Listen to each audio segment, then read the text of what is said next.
De la radio. La revista de opinión Democracia.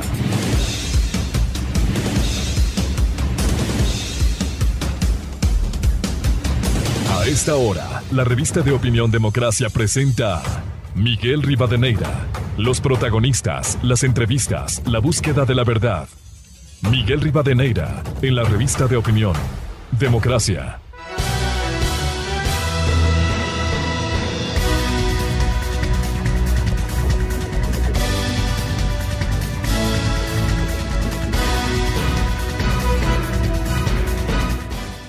Con 30 minutos en el territorio continental ecuatoriano, buscando la verdad.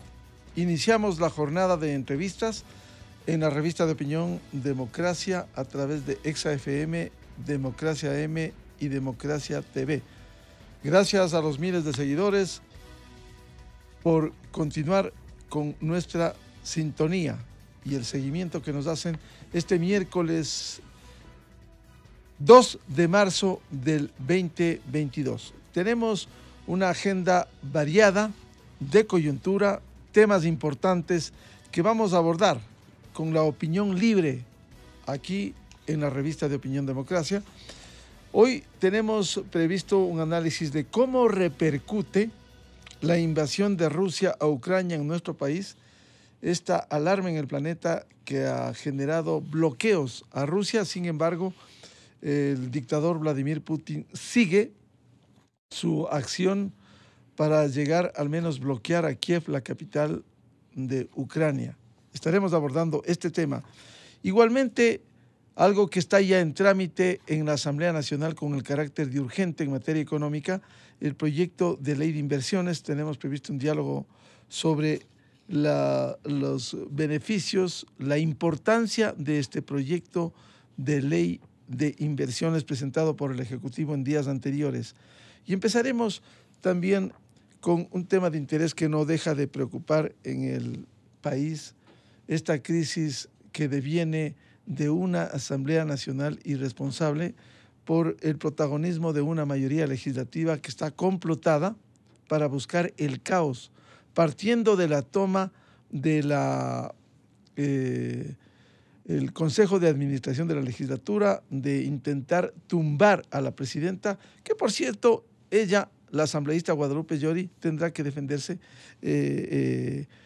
por las acciones que cumplen incluso sus coidearios, que van a ser llevados al Comité de Disciplina de Pachacuti. Les importa un comino en el país a esa mayoría del correísmo, que sabemos que la agenda desde Bélgica es buscar el caos institucional en el Ecuador, tratar de desbaratar los organismos de control, tomarse de nuevo, porque esto ya lo hicieron con la Constitución del 2008, la estructura es a través de ese mamotreto, esa institución denigrante como es el Consejo de Participación Ciudadana, simplemente tomarse de allí con los nombramientos de los organismos de control. Quieren enjuiciar al Contralor del Estado, quieren enjuiciar al Procurador del Estado, todo por resentimiento del correísmo, que no ganó las elecciones y debiera respetar el plan que se ejecuta en el país. Igualmente, allí están en esta mayoría, además del correísmo, el Partido Social Cristiano. Una vergüenza que el líder Jaime Nebot haya perdido el norte y permita esta alianza, incluyendo a 9 supuestos rebeldes correístas de Pachacuti, a quien les mandó a pastar al páramo. Y ahora resulta que están unidos. Esa es la política, la mala política que representa una práctica asquerosa de la política, salvo honrosas excepciones que sí ha habido en la historia reciente del Ecuador. Pero esta práctica, esta alianza, busca la desestabilización, las ambiciones y las frustraciones políticas que se han juntado para buscar el caos desde la desprestigiada Asamblea Nacional alrededor de la impunidad. Eso busca el correísmo, impunidad con la venia de los correístas de Pachacuti y el Partido Social Cristiano, y la abierta intención de tapar actos de corrupción. Solo hay que hacer un ejercicio, ecuatorianos. ¿Qué hubiese sucedido si el 14 de mayo anterior se consolidaba esa mayoría? Le engañaban al presidente electo entonces Guillermo Lasso, 10 días antes de su posesión, y se consolidaba esa mayoría a favor del señor Henry Clonfle y el correísmo por debajo. Y ahora vemos cómo se ha destapado la corrupción. Vemos el caso de Lispol, ahí está un señor Clonfle vinculado, un señor Neira vinculado al caso de Lispol. Eso es lo que se quiere tapar en el Ecuador, la corrupción, con nombres y apellidos que el país no debiera soportar y no debiera mirar indiferente frente a esta mala práctica política en el Ecuador. Vamos de inmediato, diálogo inicial con el asambleísta Fernando Villavicencio, presidente de la Comisión de Fiscalización. Miguel Rivadeneira en la revista de Opinión Democracia.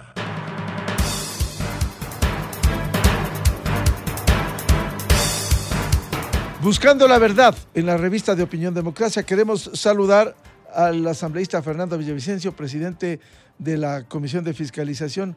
Bueno, ¿cómo salir de este entuerto en la Asamblea Nacional? El sábado, este fin de semana, se convocó a una sesión, no concurrieron los que están complotados, el correísmo, el Partido Social Cristiano y parte de Pachacuti. ¿Cómo poner a funcionar a la Asamblea o simplemente se instalará el momento que esté esta mayoría que busca tomarse el país a partir de la Asamblea Nacional? Buen día, Fernando Villavicencio. Gracias, Miguel. Buen día y un saludo a la audiencia. Siempre honrado de estar en su programa. Creo que para poder entender a dónde va la Asamblea en estas próximas horas, hay que entender el origen. Usted, Miguel, ha puesto algunos elementos importantes de esta crisis que no es reciente, de una crisis de origen de este nuevo tiempo. Y yo puedo identificar que aquellas fuerzas que no lograron alzarse con el control de la Asamblea en el acuerdo con Guillermo Lasso, identificadas, el Partido Social Cristiano y el Grupo de UNES, son las mismas fuerzas que hoy presionan para controlar la Asamblea Nacional y a través de este control asumir el mando del Consejo de Participación Ciudadana y de los demás organismos de control. Sin duda, el eje central y el epicentro de este poder, de este control, está fuera del país. Lo manejan esta diáspora, este ejército, esta tribu de exiliados, entre comillas, esta tribu de prófugos, esta tribu de procesados, de sentenciados, liderados por Rafael Correa. Ellos son los que manejan esta estrategia. Ellos no tienen política, no tienen programa nacional. Su único programa, entre comillas, es abrir las cárceles para liberar a los que están presos, es anular sentencias, en el propio caso de Rafael Correa y otros, es echar abajo todo lo poco que se ha logrado en la lucha contra la corrupción, y para ello necesitan tomar el control de los organismos de control. La Contraloría General del Estado, la Fiscalía, sin duda Diana Salazar es un estorbo, las superintendencias y el Consejo de Participación Ciudadana que les permita asumir y llegar a puerto en el Consejo de la Judicatura, poner a sus jueces de bolsillo y de esta forma transformar las sentencias en puertas abiertas a la impunidad. Eso es lo que está atrás. A mí me da una enorme pena que el Partido Social Cristiano no pueda hablar por todos, sino por buenos legisladores del Partido Social Cristiano, se hayan puesto de rodillas ante un prófugo. Me da una enorme pena. Y también pena de un grupo de llamados rebeldes de Pachacuti, que pese a haber sido víctimas directas de la atrocidad y del autoritarismo correísta, hoy sean parte de esta cuadrilla golpista que pretende tomarse la Asamblea Nacional. Asambleísta Fernando Villavicencio, frente a este panorama que al parecer no va a tener una salida, si hay una posición inflexible de buscar el caos institucionalizado del correísmo, del Partido Social Cristiano y el ala correísta de Pachacuti, ¿qué queda? Quizás al final del túnel, algo que por cierto es complejo, difícil, no es tan simple ir a una muerte cruzada o una consulta popular, porque la semana anterior en diálogo con Carlos Vera, el presidente Lasso dijo lo siguiente, por favor. Pónganos a escoger una nueva Asamblea Nacional. Decídase por la muerte cruzada, dele. No, va a haber tiempo para que los ecuatorianos decidan eso en el momento oportuno, porque no nos podemos jugar el futuro del Ecuador en un casino, como quien dice, tire una ficha, anímese ya. No es eso. No, señor. ¿Usted puede postularse a la reelección? No, Carlos, tenemos que andar con cuidado. Nosotros tenemos un objetivo muy claro, crear empleo, pensar en la prosperidad de la familia ecuatoriana. Sí. Y para crear empleo se requiere inversión. Sí, y para generar inversión se requiere estabilidad. ¿Y eso crea y para estabilidad hay que tener madurez para tomar decisiones. Ok, pero ¿no es mejor perder 6 meses más en ese objetivo de crear empleo que le han obstaculizado, en vez de completar bien los 3 años que restan, señor presidente? Mire, Carlos, vamos bien. Mire usted. Si sabe usted que le van a impedir estar mejor, pues. De eso se trata. En el momento que lleguen a funcionar estas políticas, ya no tendrán que hacer. Es ahora cuando lo quieren hacer. Bueno, pero eso lo han querido desde el primer día y no han podido. Eso dijo el presidente Guillermo Lasso. En verdad le han venido bloqueando. ¿Cuándo se escucha este bloque que busca el caos hablar de educación, salud, seguridad, empleo, seguridad social?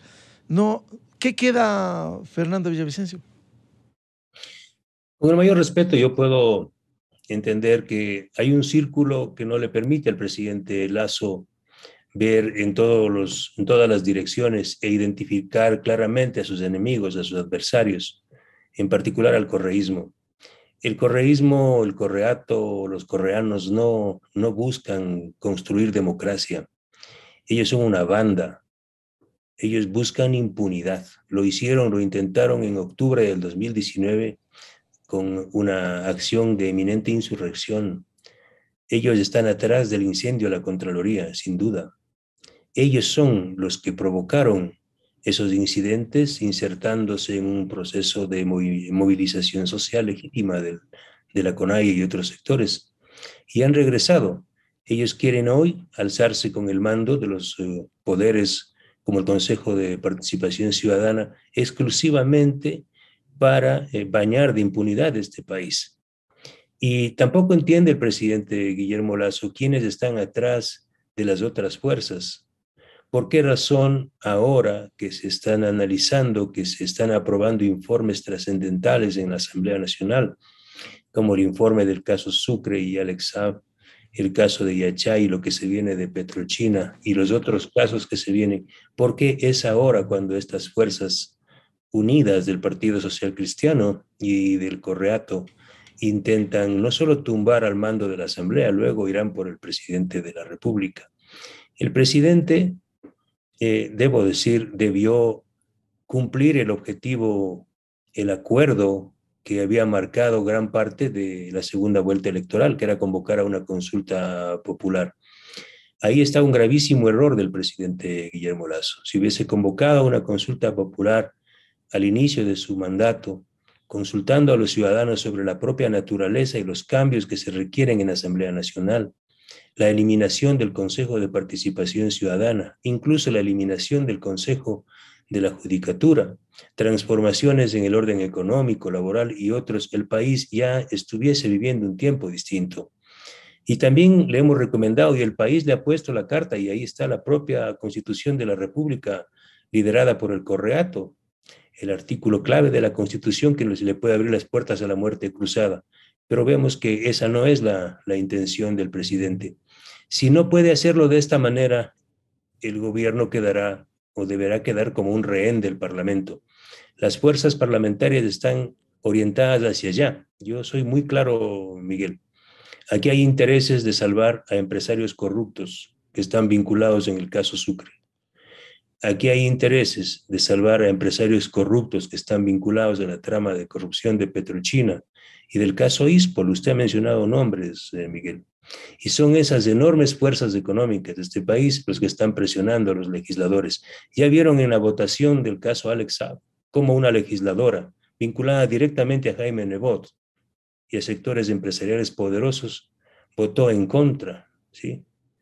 No permitió que este informe cuente con su voto. Está clarísimo. Lo propio acaban de hacer en el caso de Yachay, con evidencia suficiente. Las mismas fuerzas se unieron para impedir que se apruebe un informe trascendental para que sea la Fiscalía General del Estado quien investigue esta enorme corrupción generada en un proyecto que le ofreció al país construir una versión nacional de Silicon Valley, la ciudad del conocimiento, y hoy hay 4.000 hectáreas abandonadas, invadidas. No existe tal ciudad del conocimiento. Centenares de millones de dólares votados, pero se impuso o se impusieron los votos. ¿Cuál es la salida entonces? Si no, el gobierno dilata la convocatoria o a una consulta popular o a la muerte cruzada. Sin embargo, se va a seguir viendo ese espectáculo en la Asamblea hasta que se instale, procesen al Consejo de Administración Legislatura, procesen a la Presidenta de la Asamblea y simplemente se tomen la Asamblea, reestructurar las comisiones por sobre la ley orgánica de la función legislativa, por cierto, pisotear todo y seguir tomándose esto. Ya vieron ustedes la actitud violenta en los mejores términos de la partidocracia, el mejor estilo de la partidocracia que tanto condenaron, intentaron tomarse a la fuerza la Asamblea Nacional. Si hay un crítico del mando de la presidenta Guadalupe Llori, he sido yo. Y si hay que investigar las acciones y la gestión de la presidenta Guadalupe Llori, hay que hacerlo en los términos que manda la ley orgánica de la función legislativa. Pero dar un golpe a lo bestia, porque eso es lo que intentan hacer, sumando votos, cooptando votos, esto realmente los desnuda como una banda. Y eso es lo que intentó pasar y lo que pretenden aún, luego de este feriado de carnaval, llevar adelante. Yo espero y llamo a la sensatez a algunos legisladores que vean lo que están haciendo, el comportamiento que están adquiriendo en estos momentos y que ponen en riesgo la poca estabilidad democrática que hemos logrado construir en estos momentos tan difíciles. Mire, lo que quieren, tienen 5 juicios políticos y quieren obligarme, porque yo soy el presidente de la Comisión de Fiscalización. Estos quieren obligarme a que yo anticipe el juicio a los miembros del Consejo de Participación Ciudadana, cuando tenemos 5 juicios planteados por ellos mismos. Está corriendo el juicio en contra del contralor subrogante, del subrogante Carlos Riofrío. ¿Quién es el interpelante? Ronnie Aliaga. ¿Cuál es la causa para interpelar o la causal para interpelar al señor Contralor General del Estado? Un tuit. Luego viene otro juicio político en contra del Procurador General del Estado. ¿Quién plantea ese juicio político? ¿Quién es el interpelante? Otro correísta. Luego viene el juicio en contra del Consejo Electoral. ¿Quiénes están atrás? Los mismos. El otro juicio contra el Consejo de Participación Ciudadana, los 4, los mismos. Es decir, ellos son los grandes fiscalizadores. Ellos quieren desmantelar a todos los órganos de control. Y ahora dicen, no, Villavicencio debe suprimir todos estos juicios y adelantar el juicio al Consejo de Participación Ciudadana. Si yo hago esto, me voy contra derecho. Prefiero irme a mi casa o renunciar a la Comisión de Fiscalización antes de cometer esta atrocidad y esta barbaridad. Eso es lo que pretenden ellos. Como no doy paso, entonces hay que banquear a todo el mando de la Asamblea Nacional, reestructurar las comisiones, sacar a Villavicencio porque estorba, solo molesta con estos temas de Petrochina y otros temas que están agendados. Entonces hay que cambiar y hay que tomar el control nosotros. Eso es lo que pretenden hacer, Miguel, no hay otra razón. ¿Atropellando la ley orgánica de la función legislativa o simplemente, si tienen los votos, arrasar con todo? ¿Se puede permitir esto? Ellos pueden tener los votos. Una cosa es que tengan los votos, otra cosa es que tengan la razón y el decoro. La ley orgánica de la función legislativa es clarísima, no hay espacio para interpretar. Un juicio político, si un juicio político está en marcha, el siguiente juicio político tiene que esperar.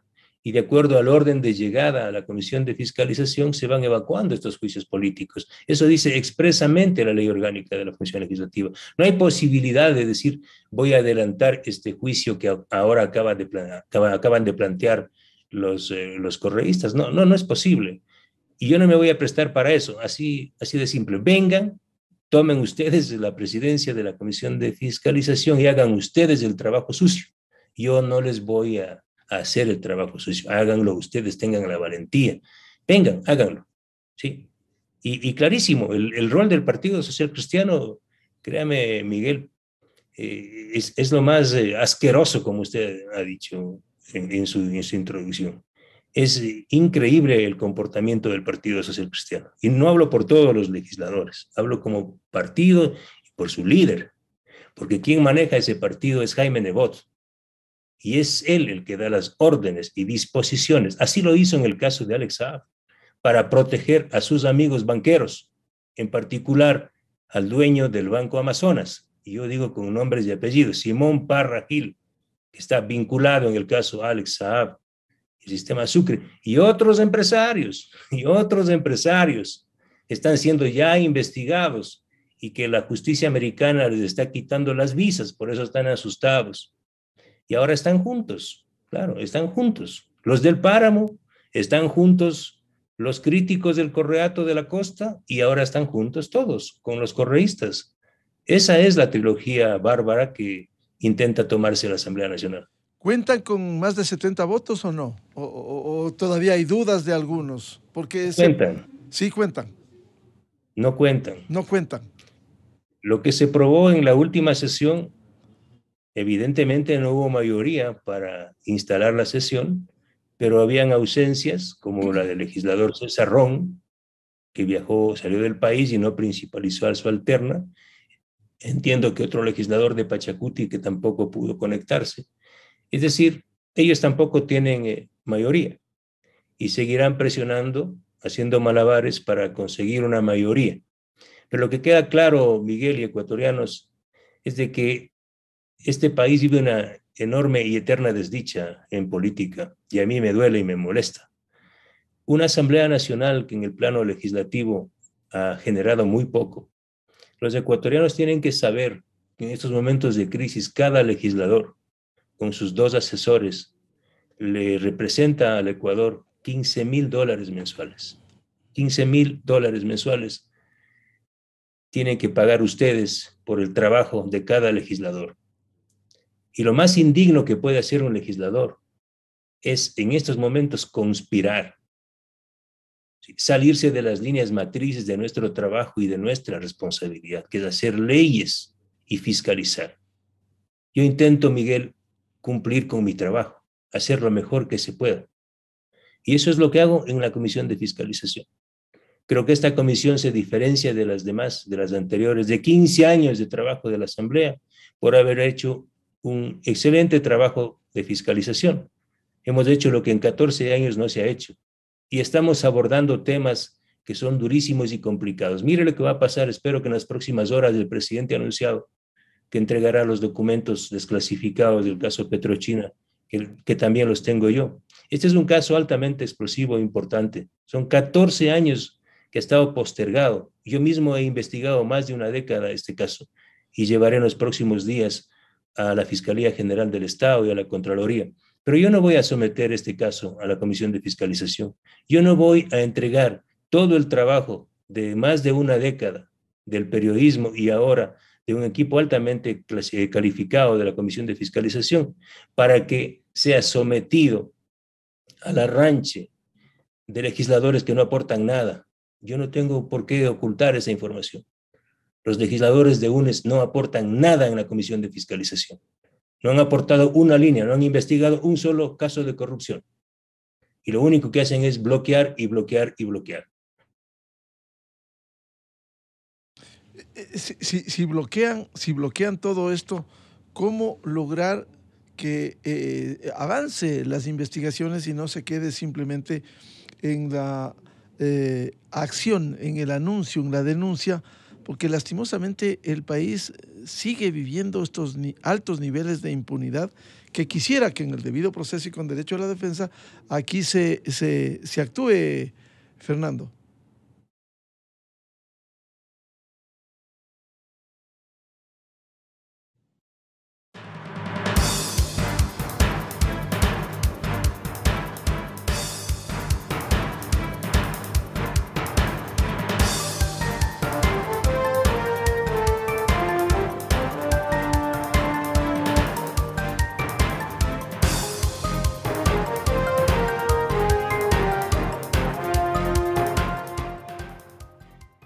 Buscando la verdad, en la revista de Opinión Democracia, vamos a restablecer el contacto con el presidente de la Comisión de Fiscalización de la Asamblea Nacional, asambleísta Fernando Villavicencio.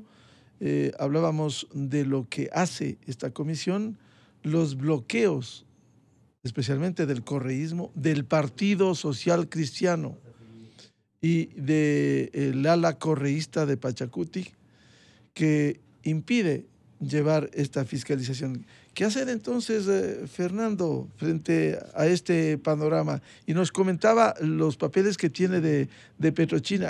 ¿Habrá mucho miedo porque saltarán nuevos nombres o qué pudiera pasar?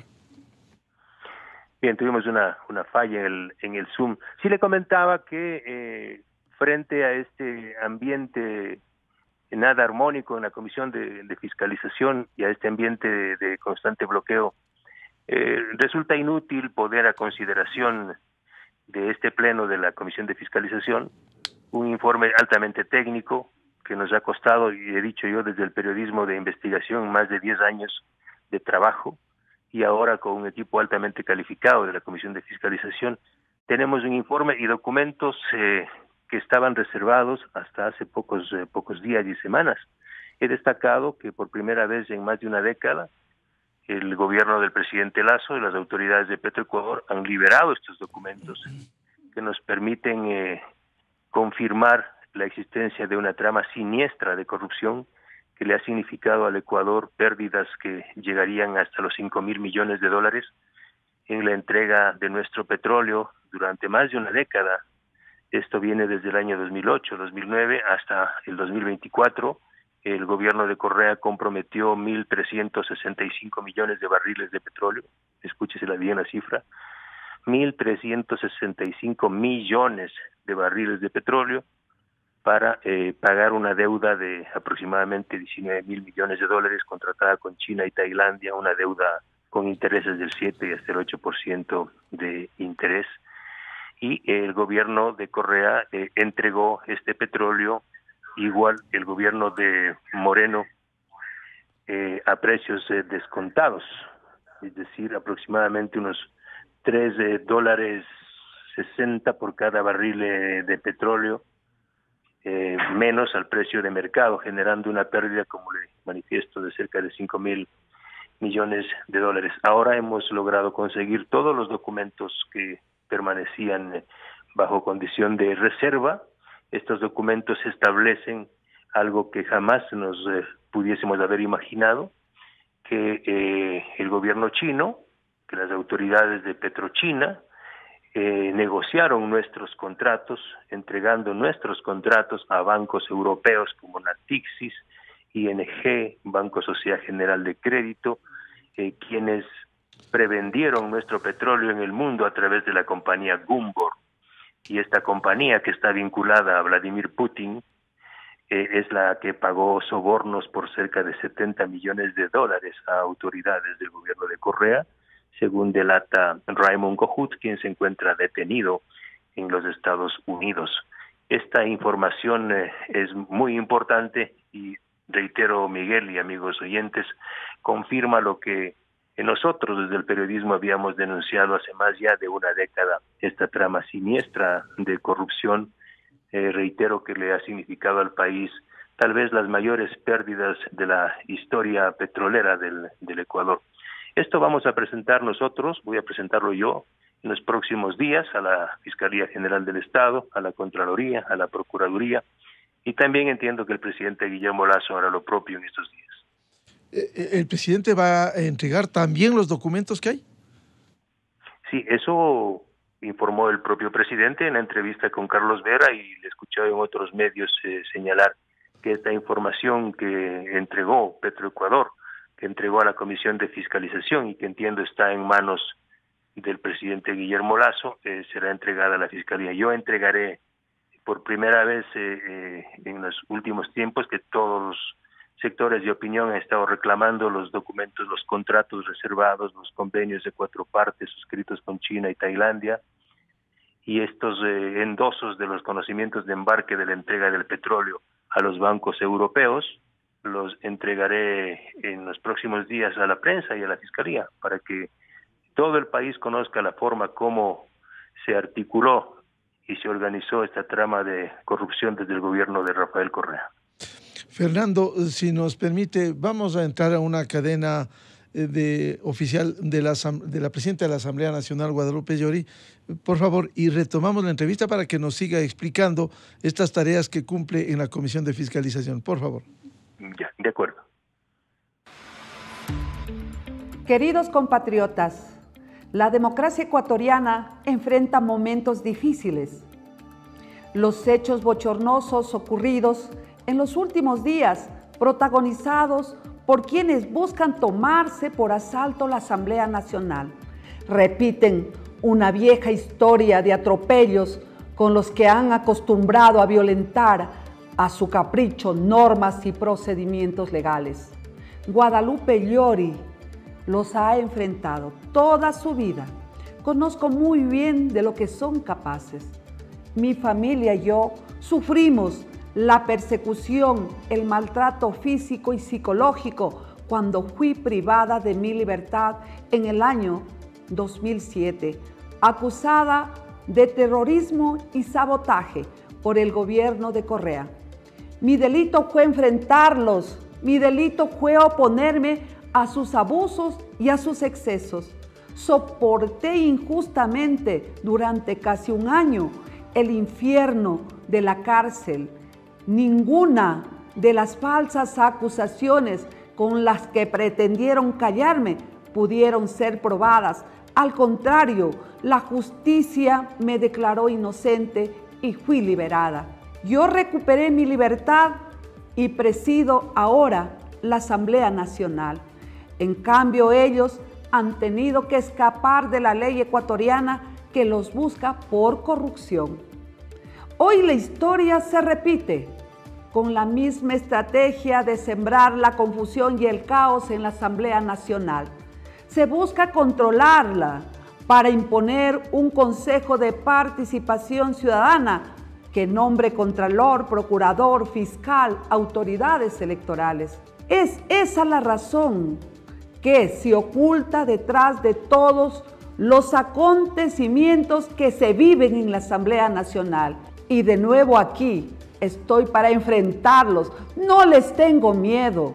Que no los engañen, compatriotas. Aquí no se trata de una pugna para impedir una evaluación que indague un supuesto incumplimiento de funciones de algunos miembros del Consejo de Administración Legislativa y de la presidenta de la Asamblea. En ningún momento he incumplido con la ley orgánica de la función legislativa y he respetado celosamente sus procedimientos. He administrado sin revanchas ni rencores. He garantizado el debate abierto y democrático de todas las fuerzas políticas de la Asamblea y la participación ciudadana. Ejerzo mis competencias como presidenta de la Asamblea Nacional para organizar y definir el orden del día, para convocar y dirigir las sesiones del Pleno y del Consejo de Administración Legislativo, cumpliendo estrictamente mis atribuciones establecidas en la Ley Orgánica de la Función Legislativa. A lo largo de mi gestión, he sido acosada políticamente por haber logrado que la Asamblea sea un contrapeso de las otras funciones del Estado. Ahora estoy siendo acosada políticamente por hacer respetar la independencia de funciones. No se dejen engañar por quienes hoy mienten diciendo que soy servil al gobierno. Los intereses particulares de ningún grupo político puede estar por encima de la ley. Eso no lo voy a permitir. Se les cayó el carnavalazo que pretendieron montar el día jueves en la sesión del Pleno de la Asamblea. No se les fue la luz, se les vino la noche cuando fracasó su plan. Los mismos que con su voto permitieron que entre por el Ministerio de la Ley la reforma tributaria a la que se oponen con feroz demagogia son los que no han asistido a las sesiones del Pleno y del CAL que convoqué la semana pasada, en las que bien podían haber actuado en beneficio de la ciudadanía a la que dicen defender.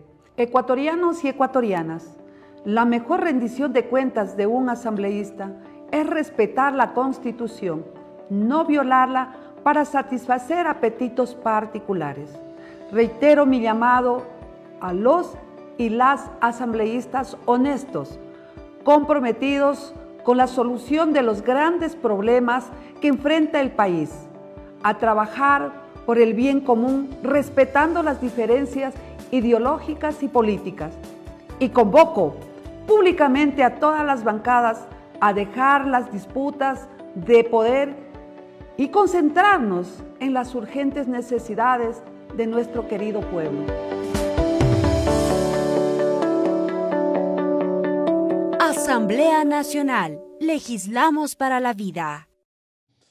Bien, 7:05 en el territorio continental ecuatoriano. Retornamos en nuestro diálogo en la revista de Opinión Democracia con el presidente de la Comisión de Fiscalización, el asambleísta Fernando Villavicencio. ¿Qué tal si comenta esto que sostiene la presidenta de la Asamblea, Guadalupe Llori? ¿Se les cayó el carnavalazo? ¿Fue así, Fernando? Bueno, en efecto, esa noche querían completar toda la tarea, ¿no?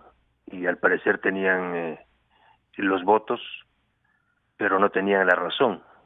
Y lo que hicieron es intentaron destruir, generar un destrozo constitucional y legal. Y eso obviamente nadie lo iba a permitir. Por eso comparto el criterio de que se les hizo agua el carnavalazo, se quedaron mojados. Ahora ellos siguen presionando, pero reitero, de lo que conozco, tampoco tienen los votos. Por eso yo insisto, creo que es el momento de la mesura, de la reflexión de los legisladores, incluso del propio Partido Social Cristiano y de Pachacuti. Lo peor que le puede pasar este rato a un legislador que hemos vivido y que conocemos lo que ha pasado en el país en los últimos 14 años es caer de rodillas o ser arrastrado por los intereses de una banda delictiva, en particular de quien lidera ese sector, que es el prófugo de la justicia, Rafael Correa.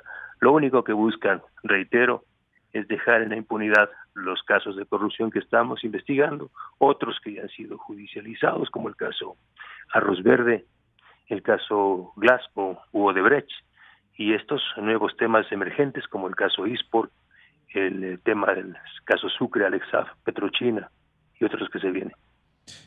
No tienen los votos a momentos. ¿Cómo entender? Si sumamos 47 del correísmo, 14 Partido Social Cristiano y 9 los correístas de Pachacuti, ¿no suma eso 70? ¿O es que no están todos, por ejemplo, 100% del Partido Social Cristiano?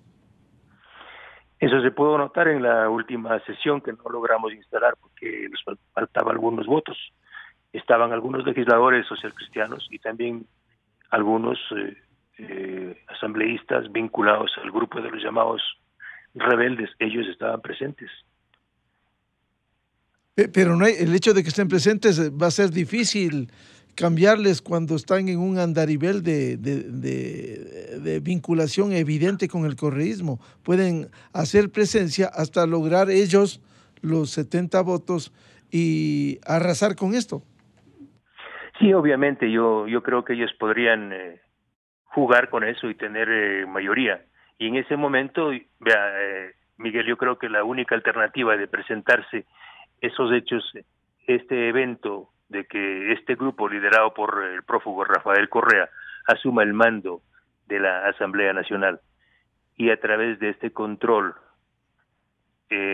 tomen posesión del Consejo de Participación Ciudadana e instalen a su gente en la Contraloría, en la Procuraduría, en las superintendencias, remuevan a la Fiscal General del Estado, Diana Salazar, tomen el control del Consejo de la Judicatura, reorganicen las Cortes y finalmente revisen las sentencias de sus líderes presos y prófugos, ese momento habrá acabado la poca democracia de este país, y yo creo que si el presidente Guillermo Lasso aún no entiende la magnitud de la conspiración, será el momento de que aplique la Constitución y llame a muerte cruzada. Yo soy partidario de la muerte cruzada, creo que el presidente debió convocarla mucho antes y de una consulta popular sin miedo. Creo que el país está para grandes cambios y no para tibiezas. Yo creo que es hora de esos grandes cambios. Reitero, Miguel, si ellos pretenden consumar este golpe al interior de la Asamblea, pueden conseguir los votos, ¿sí? Es hora de que el presidente Guillermo Lasso aplique la Constitución y mande a la casa. Y es más, algunos legisladores deberían ir a la cárcel, porque lo que están haciendo es conspirando contra el Estado de Derecho. Decía Fernando Villavicencio, ellos quieren completar el plan. ¿Y cómo avanza el plan? ¿Cuál es el plan? A ver. El plan es sacar a Guadalupe Llori, es remover el CAL y luego reestructurar todas las comisiones, en particular la comisión que les estorba, no la comisión, sino quienes estamos ahí. Hoy, bueno, estábamos haciendo mayoría, hoy ya no tenemos mayoría, lastimosamente debo decirlo. La comisión de fiscalización, quien preside la comisión de fiscalización es un estorbo, eso lo sabe usted, lo sabe el país. Entonces, que tomen ellos quieren tomar el control de todas las comisiones y que lo hagan, me parece muy bien. Y luego, como ya acabo de manifestar, asumir el mando del Consejo de Participación Ciudadana y tomar el control de las instituciones de control, valga la redundancia, en particular de la justicia. Eso es lo que están buscando. Ellos no quieren otra cosa sino eso, exclusivamente eso. Tumbar a Guadalupe Llori partiendo de una famosa comisión ad hoc que investigue lo que ha hecho o ha dejado de hacer el Consejo de Administración de la Legislatura. Esa es la formalidad. O sea, arman una comisión conformada por ellos, por una mayoría de ellos, y esa comisión emitirá un informe señalando que Guadalupe Llori ha vulnerado, ha violentado la ley orgánica de la función legislativa. Lo propio harán con el CAL y toman el control del Consejo de Administración Legislativa y de la presidencia de la legislatura. Eso es lo que van a hacer en un primer momento, y seguidamente viene la reestructuración de las comisiones, de todas las comisiones legislativas permanentes, en particular de la Comisión de Fiscalización. Es decir, el prófugo Rafael Correa controlará el Parlamento del Ecuador y gobernará el país, y tendrá de rodillas y de rehén al presidente Guillermo Lasso. Eso es lo que quieren hacer. Y en medio de todo esto, Fernando Villavicencio, entre las tantas denuncias que ha formulado, ¿qué pasa con las amnistías que añoran a quienes intentaron incendiar Quito, destruir el país en octubre de 2019? ¿Qué pasó con las amnistías? ¿Se presentaron a tiempo, no presentaron a tiempo? ¿Qué va a pasar con esto? Que quieren en bloque dar al que es y al que no es. Mire, Miguel, como están dedicados 24/7, como se suele decir, a conspirar, no tienen tiempo para sus actividades propias del Parlamento, ¿sí? Y se les fue la luz, a ellos sí se les fue la luz, y se olvidaron que para presentar un informe, o que un informe de esta Comisión de Garantías presidida por Fernando Cavascango, esta comisión que está controlada por ellos, la misma comisión de Pandora Papers, ¿sí? Se les fue la luz a estos señores y señoritas, y se olvidaron que para presentar un informe hay que hacerlo con las firmas de respaldo, y dentro del plazo que la ley manda. Ellos tenían 30 días, hasta el 11 de febrero, para presentar el informe sobre las amnistías. Y un informe se presenta con las firmas, señor Cavascango. Eso lo sabe un aprendiz. Mi hijo chiquito sabe que se firma un documento, ¿sí? Resulta que estos señores llegan el 11, en la noche sesionan, y verán que todos tenemos firma electrónica, no es que uno tiene que ir a hacer de firmar en Urcuquí, no. Las firmas son electrónicas, ese rato, en segundos está ya la firma, así de fácil es ahora. Vayan a decir, no, es que tenía que irme a Urcuquí, Esmeraldas, no. Bueno, llega el 11 de febrero, sesionan vía virtual, y remite el señor Fernando Cavascango con su firma el informe de amnistías y dice, ¿sabe qué, señora presidenta? No he podido conseguir las firmas de los demás y mañana voy a buscar las firmas y le presentaré el documento con las firmas. O sea, ecuatorianos, ¿ustedes creen que un legislador serio puede hacer esta barbaridad? Esto es una afrenta, esto es una ofensa, es una burla a la ley. Esto no se puede permitir en un parlamento. Pero este señor lo hizo. Y lo hizo peor que lo que hicieron con el tema de Pandora Papers. Le presentaron informes sin respaldos. Bueno, ahí no queda el tema, Miguel. Resulta que 3 días después, es decir, el 14 de febrero, ahí sí presenta de forma oficial el informe con las firmas de todos los miembros de la comisión. Pero ya habían vencido los plazos.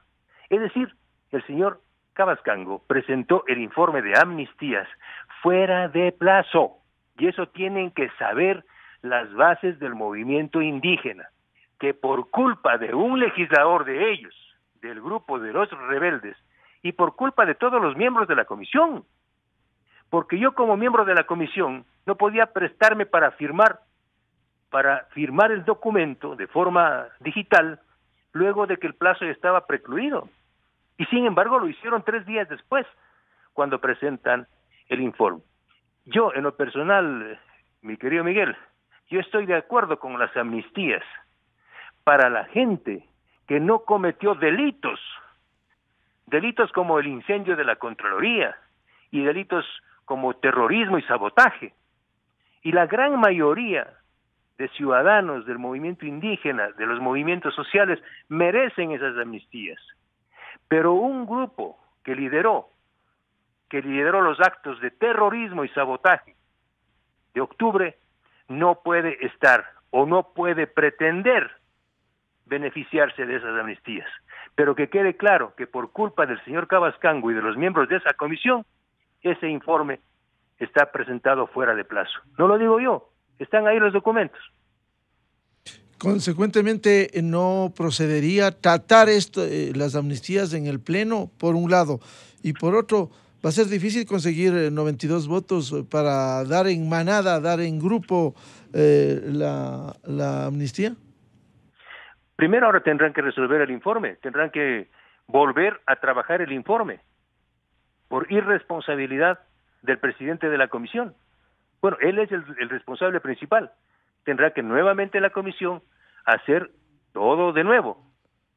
Y obviamente abajo en el Pleno se verá. Bueno, si controlan ellos ahora ya harán lo que quieran, pues, ¿no? Y los 92 votos que necesitan para dar en grupo, quiero precisar eso. Bueno, sí. Al menos de mi parte, un informe en el que entren los que son y los que no son, no tendrán mi voto. Yo reitero, ese es un caso que debía tratarse y debe tratarse caso por caso.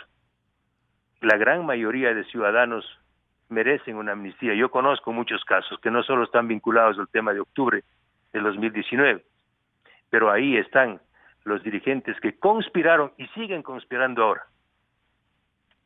Por ello digo, no tendrán los 92 votos para todos, para dar en grupo a las amnistías. Será difícil conseguir los 92 votos, por eso este tema debía tratarse con absoluta responsabilidad, buscando consensos al interior del Parlamento. Bien, queremos agradecer a Fernando Villavicencio, presidente de la Comisión de Fiscalización y pendientes de lo que suceda lastimosamente en esta desprestigiada Asamblea Nacional. Muchas gracias, Fernando, la atención. Gracias a usted, Miguel. Buen día. Muy amable. Buscando la verdad en la revista de Opinión Democracia, 7:18 minutos en el territorio continental ecuatoriano. Vamos a una pausa publicitaria y tenemos previsto diálogo con Roberto Salas, consejero presidencial para alianzas, inversiones público-privadas, para abordar precisamente el proyecto de ley sobre inversiones que está en proceso de tratamiento en la Asamblea Nacional. Miguel Rivadeneira en la revista de Opinión.